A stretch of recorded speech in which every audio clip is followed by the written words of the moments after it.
Isang mapagpalang umaga sa ating lahat, mga kapatid ko kay Kristo, mula sa The Solidra Morning Devotion. Isang kagalakan na muli tayo ay makapagbulay-bulay sa salita ng Panginoon sa umagang ito. Mga ilang minutong pagbubulay-bulay ng mga salita ng Panginoon upang papurihan at sambahin ang ating Panginoong Hesukristo. Sa bawat pagmulat natin ng ating mga mata sa bagong araw, isang paalala ang hatid ng Diyos na kahit anuman ang dumating na unos, siya ay ang ating matatag na sandigan.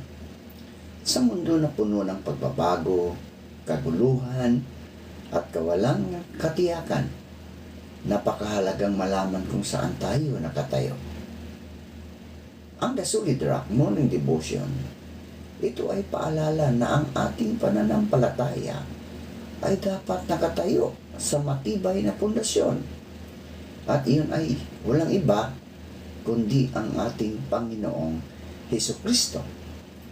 Tulad ng sinabi sa Mateo 7:24 hanggang 25, na ang bawat nakikinig sa aking mga salita ay nagsasagawa nito ay tulad ng isang taong matalino na nagtayo ng bahay sa ibabaw ng bato. Bumuhos man ang ulan, bumaha man, at humangin ng malakas, hindi ito gumuho. Ang The Solid Rock ay sumisimbolo sa katatagan, sa tiwala, at sa katiyakan ng pag-ibig ng Diyos. Kapag ang ating buhay ay tinayo sa Kanya, hindi tayo madaling matinag ng mga problema, ng mga tukso o takot. Maaring yumanig ang ating paligid, ngunit nanatiling matatag ang ating pananampalataya sapagkat ang ating pundasyon ay si Kristo. Kaya sa ating morning devotion, mga kapatid, anyayahan natin ang presensya ng Diyos sa ating puso. Tayo ay magpasalamat sa Kanya na Siya ang ating matibay na bato, ang ating kanlungan, ang ating lakas at pag-asa sa bawat araw ng ating buhay. Ang ating pong pagbubulayan ngayong umaga, mga kapatid ko kay Kristo, ay matatagpuan sa 2 Korinto, Kabanata 5, talatang 18. Ito ang sinasabi, at ang lahat ng mga bagay ay sa Diyos, na sa pamagitan ni Kristo ay pinagkasundo tayo sa Kanya, at ibinigay sa amin ang ministeryo ng pagkakasundo.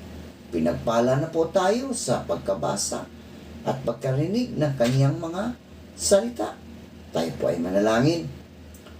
Ama naming Diyos na makapangyarihan sa lahat, kami po ay lumalapit at nagpapakumbaba sa iyong harapan upang humingi ng kapatawaran sa aming mga kasalanan. Patawarin niyo po kami, O Diyos, at bigyan niyo po kami ng karunungan upang patuloy kami makasunod sa iyong kalooban. At gabayan niyo po kami sa lahat ng aming mga ginagawa. Aming inilalapit sa inyo ang aming mga kapatid na nangangailangan ng kagalingan dahil sa mga karamdaman.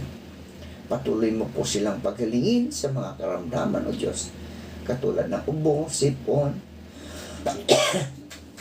diabetes, high blood, at iba pa po, Panginoon. Lord, hipuin mo po ang kanilang mga katawan upang ang kanilang mga lakas ay manumbalik dahil sa mga karamdaman. Pagkalingin niyo po sila, Panginoon. Amin ding idinalapit sa iyo, O Diyos, ang aming mga bayan o ang aming mga kapatid na magsihanda upang pumasok sa kanilang mga trabaho.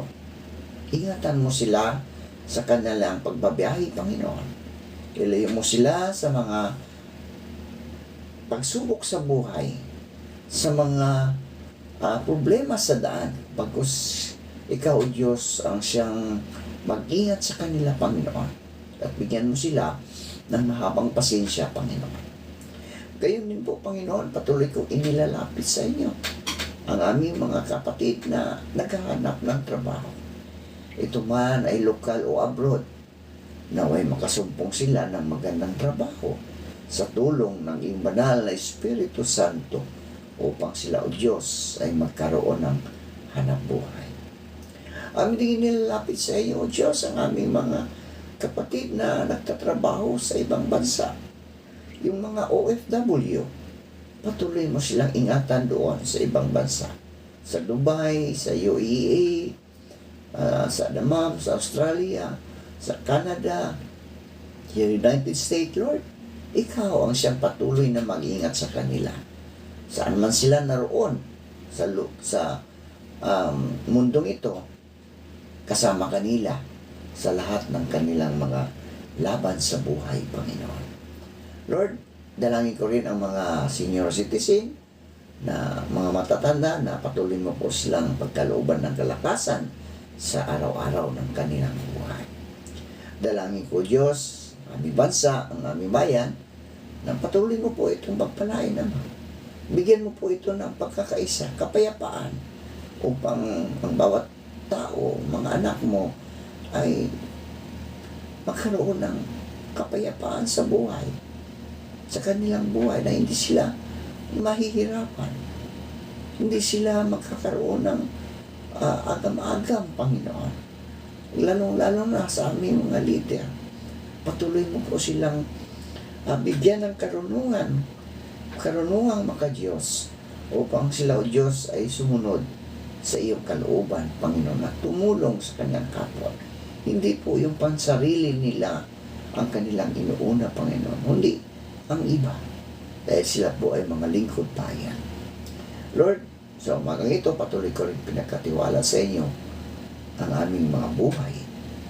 Ikaw ang Diyos na nag-iingat sa lahat.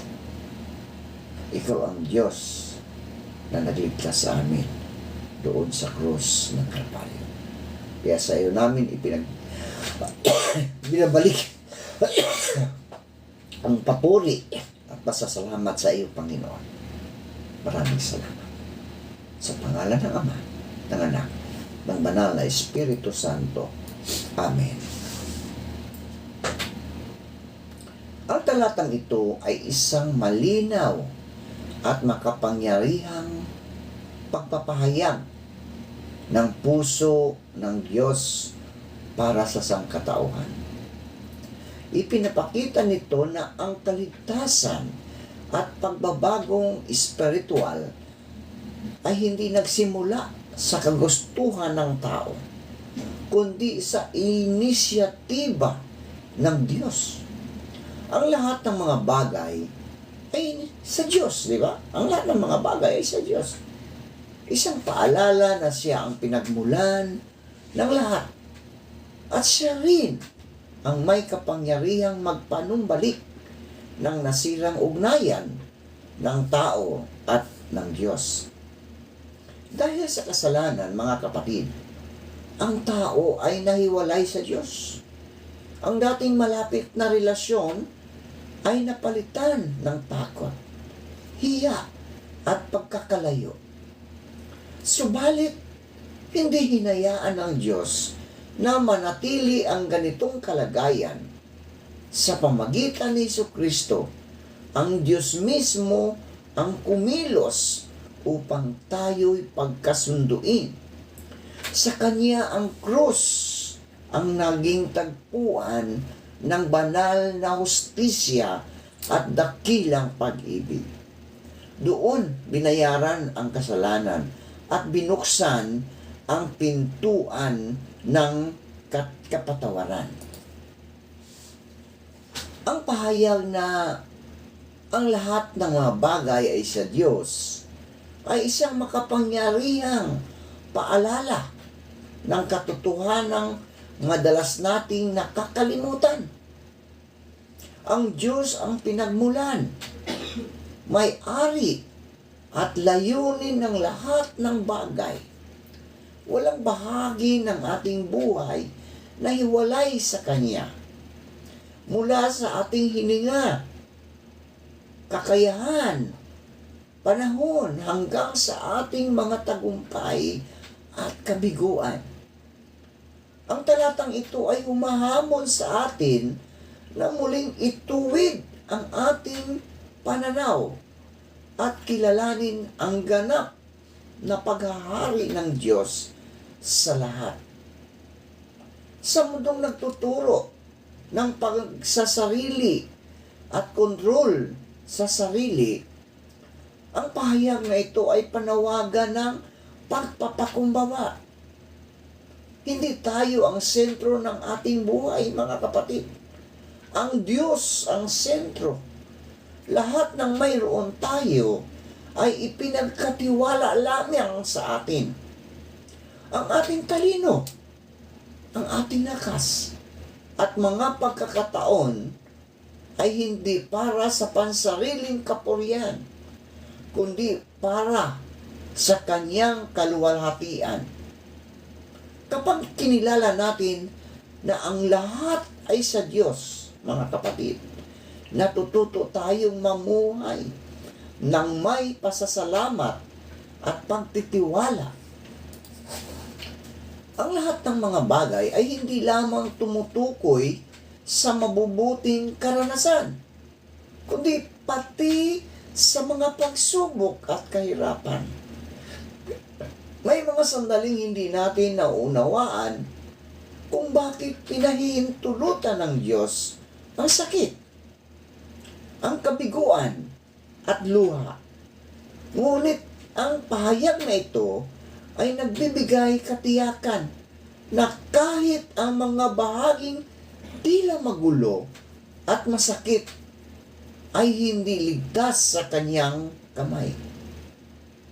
Ang Diyos ay may kakayahang gamitin ang lahat, maging ang mga sugat ng kahapon, upang hubugin tayo at ihatid sa Kanyang mabuting layunin. Kapag tinanggap natin ang lahat ay sa Diyos, mga kapatid, nagbabago ang paraan ng ating pamumuhay. Hindi na tayo basta nagdidesisyon ayon sa pansariling kagustuhan, kundi tinatanong natin, ano ang kalooban ng Diyos? Ang ating oras ay nagiging handog. Ang ating mga relasyon ay nagiging banal na tiwala, at ang ating mga plano ay isinusuko sa Kanyang patnubay. Sa ganitong pamumuhay, natutuklasan natin ang tunay na kapayapaan. Ang kapayapaang nagmumula sa kaalamang ang Diyos ay may hawak ng lahat. Ang pahayag na ito ay nagbibigay rin ng aliw sa mga pusong napapagod. Kapag tila nawawala ang kontrol at ang bigat ng buhay ay napakalaki, maaari tayong kumapit sa katotohanan ito. Ang lahat ay sa Diyos. Hindi Niya tayo iiwan at hindi Niya tayo pababayaan. Ang Kanyang sinimulan, ang Diyos na nagmamay-ari ng lahat, ay Siya ring Diyos na nagmamalasakit sa bawat detalye ng ating mga buhay. Mga kapatid, at ang lahat ng mga bagay ay sa Diyos, ay paanyaya sa ganap na pagsuko. Isang panawagan na ilagay ang ating tiwala hindi sa sarili, kundi sa Diyos na tapat, makapangyarihan, at mapagmahal. Kapag isinuko natin ang lahat sa Kanya, mga kapatid, doon natin tunay na mararanasan ang kahulugan ng buhay. Isang buhay na nakaugat sa kanyang biyaya, ginagabayan ng kanyang karunungan at inuuwi sa kanyang walang hanggang layunin. Ang pagiging pinagkasundo ay nangangahulugang hindi na tayo itinuturing na kaaway ng Diyos. Sa halip, tayo tinanggap muli, niyakap ng kanyang biyaya at tinawag na mga anak. Ito ay isang ganap na pagbabago ng katayuan mula sa pagkakasala tungo sa kapatawaran, mula sa pagkakahiwalay tungo sa pakikipag-ugnayan, at mula sa kawalan ng pag-asa tungo sa katiyakan ng buhay na walang hanggan. Ngunit ang mensahe ng pangalawang Korinto 5:18 ay hindi nagtatapos sa ating personal na kaligtasan. May mahalagang bahagi na idinaragdag.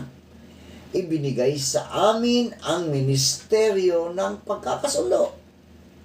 Ang biyayang ating tinanggap ay may kaakibat na misyon. Ang bawat mananampalataya ay tinatawag na maging tagapagdala ng mensahe ng pagkakasundo sa Diyos at sa kapwa-tao. Hindi ito tungkulin ng iilan lamang, kundi pananagutan ng lahat ng nakaranas ng pag-ibig ng Diyos.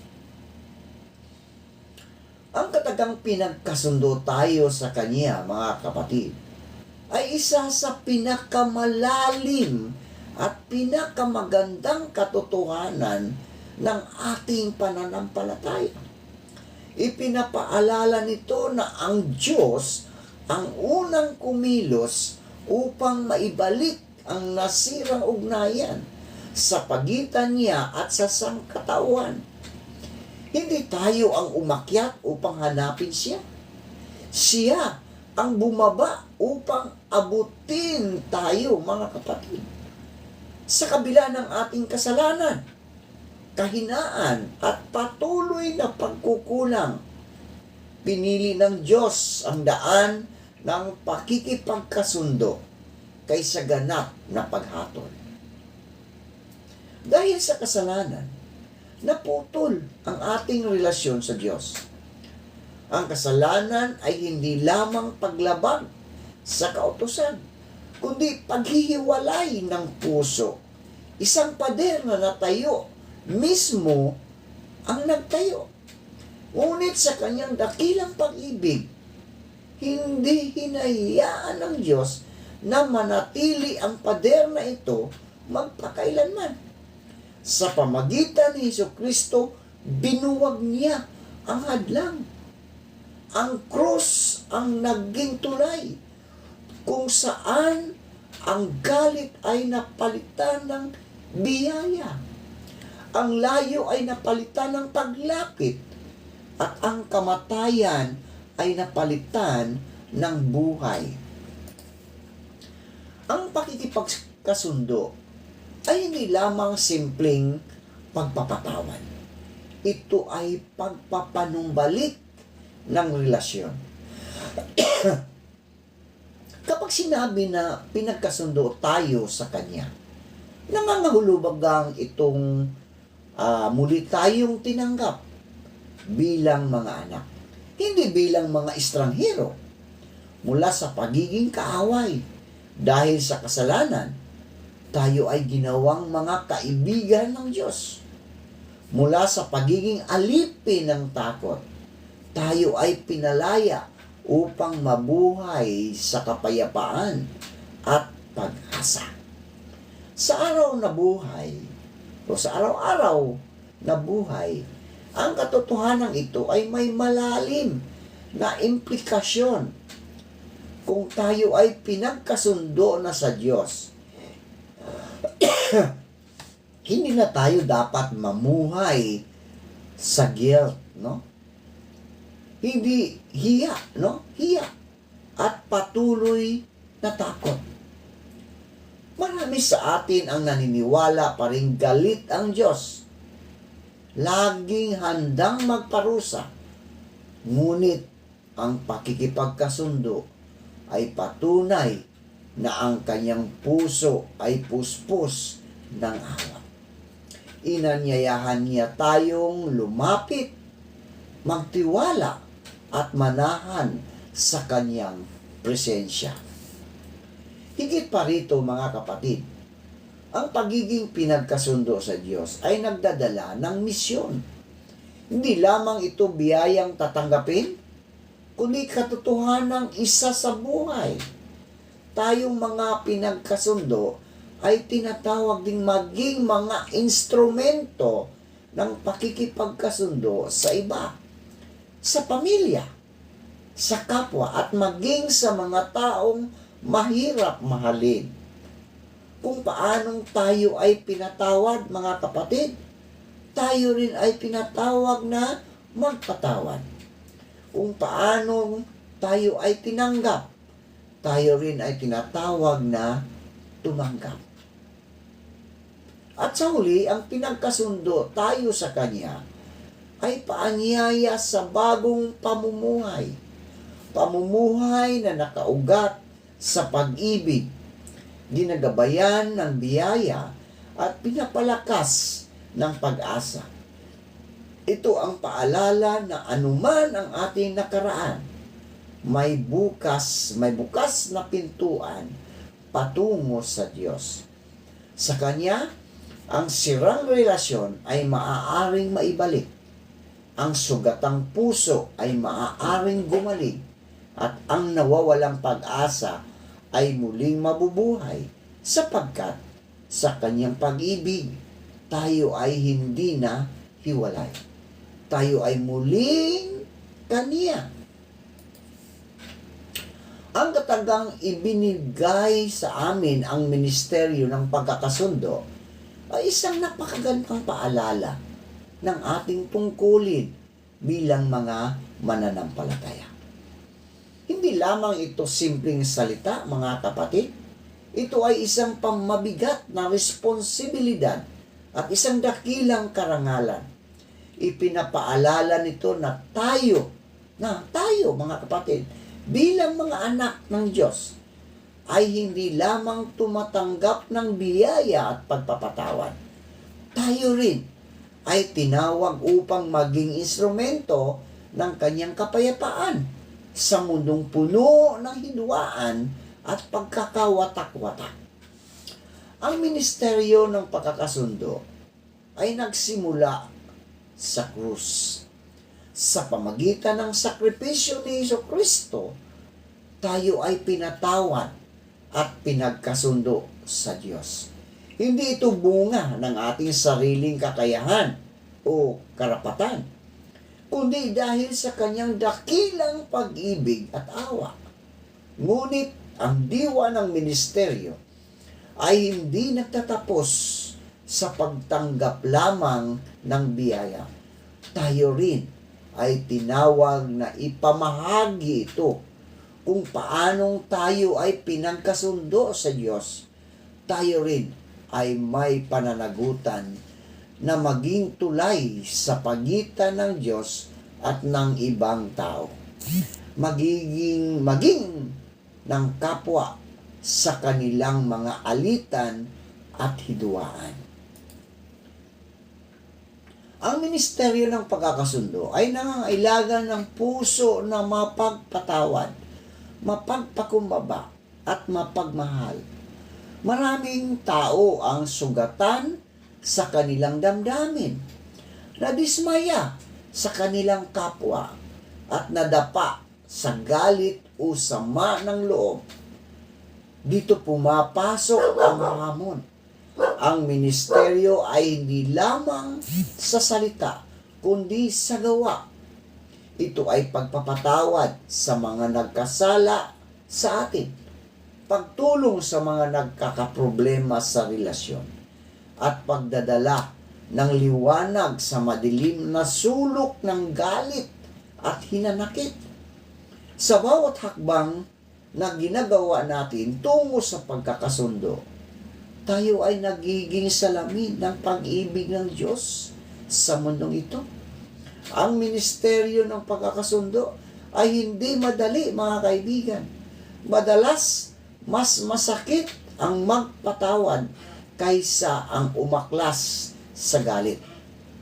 Ngunit sa bawat pag-ibig na ibinigay natin sa kabila ng sama ng loob, sa bawat salita ng kapayapaan na inilalapat natin sa isang alitan, tayo ay nagiging katuwang ng Diyos sa kanyang plano at ng pagtubos at pagbabalik loob ng sangkatauhan. Ang ministeryo na ito ay isang buhay na ibanghilyo na ipinapakita hindi lamang sa simbahan, kundi sa tahanan, sa trabaho at sa komunidad. Ang ibinigay sa amin ang ministeryo ng pagkakasundo ay paanyaya at paalala. Paanyaya na maging aktibong tagapaghatid ng kapayapaan at biyaya sa mundong naghihirap sa hidwaan at pagkakahiwalay. Paalala na hindi tayo binigyan ng pananampalataya para lamang sa ating sarili, kundi upang maging daluyan ng kanyang awa at kabutihan. Sa bawat hakbang natin bilang tagapagdala ng pagkakasundo, tayo ay tumutupad sa layunin ng Diyos na ang kanyang pag-ibig at kapayapaan ay maranasan ng bawat nilalang. Sa ministering ito, mga kapatid, natututo tayong maging tapat, mapagpakumbaba, at matatag sa pananampalataya. Natututo tayong unahin ang kapayapaan kaysa sariling karangalan at pagmamahal kaysa galit, sapagkat ang tunay na ministeryo ng pagkakasundo ay hindi lamang nagliligtas ng relasyon, kundi nagliligtas ng puso, ating puso at puso ng iba. Sa ganitong paraan, tayo ay nagiging tunay na tagasunod ni Kristo, mga tagapagdala ng liwanag, mga tagapagdala ng kapayapaan, at mga tagapagdala ng buhay. Ang ministeryo ng pagkakasundo ay isinasabuhay sa araw-araw, mga kapatid.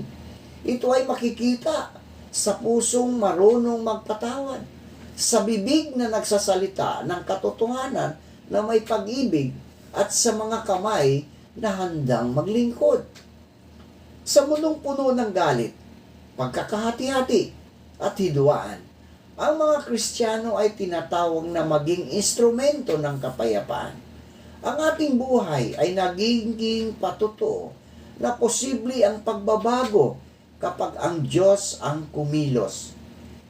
Higit pa rito, ang mensaheng ito ay hamon sa ating personal na buhay.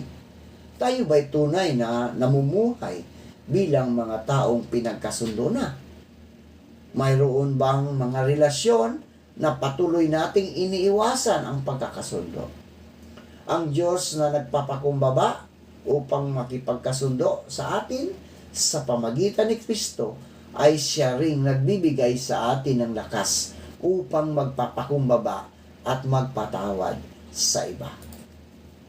At sa huli, mga kapatid, ang pangalawang Korinto 5:18 ay paalala na ang Diyos ay Diyos ng pagkakasundo. Siya ang nagpasimula, siya ang tumupad, at siya ang patuloy na kumikilos sa pamagitan ng kanyang bayan. Habang tinatanggap natin ang kanyang biyaya at isinasabuhay ang ministeryo ng pagkakasundo, nagiging buhay na patutuo tayo ng pag-ibig ng Diyos. Isang pag-ibig na nagbabalik, nag-aayos, at nagbibigay ng bagong simula sa lahat. Manalangin tayo. Panginoong Hesus, marami pong salamat. Salamat sa pagpasok ng bagong taon. kami po ay lumalapit sa iyo na may pusong punong-puno ng pasasalamat. Salamat po sa nakalipas na taon, ang 2025. Sa bawat biyaya, sa bawat pagsubok, at sa bawat aral na iyong ibinigay. Salamat sa buhay. Salamat sa kalusugan. Salamat sa pamilya. Salamat sa kaibigan at sa mga pagkakataong nagpatibay sa aming pananampalataya. Salamat po sa iyong walang hanggang pag-ibig na hindi nagbabago sa kabila ng aming pagkukulang at kasalanan. Sa bawat hakbang namin, salamat sa paggabay at sa pagprotekta sa amin mula sa mga panganib. Salamat po sa mga panalo at sa mga pagkatalo, sapagkat lahat ng ito ay nagturo sa amin ng kababaang loob at pagtitiwala sa iyo. Panginoong Hesus, sa bagong taon na ito na 2026, naway patuloy mo kaming gabayan sa paggawa ng mabuti, sa paglilingkod sa kapwa, at sa pagpapalaganap ng iyong mga salita at pag-ibig. Tulungan mo po kaming maging instrumento ng kapayapaan, pagkakaisa, at pag-asa sa mundong puno ng hamon. Salamat po, Panginoong Hesus, sapagkat alam namin sa iyo nagmumula ang lahat ng biyaya. Patuloy mo kaming samahan, gabayan, at bigyan ng lakas ng karunungan sa bawat araw ng bagong taon. Pagpalain mo po, Panginoon, ang iyong mga anak na patuloy na nakikinig at isinasabuhay ang iyong mga salita. Ingatan mo po sila sa lahat ng mga pagsubok sa buhay. Ilayo mo sila, Panginoon. Bagkus, proteksyonan mo sila sa lahat ng kanilang mga ginagawa. Maraming salamat po sa pangalan ni Jesus na aming tagapagligtas. Kami ay nanalangin. Amen at amen.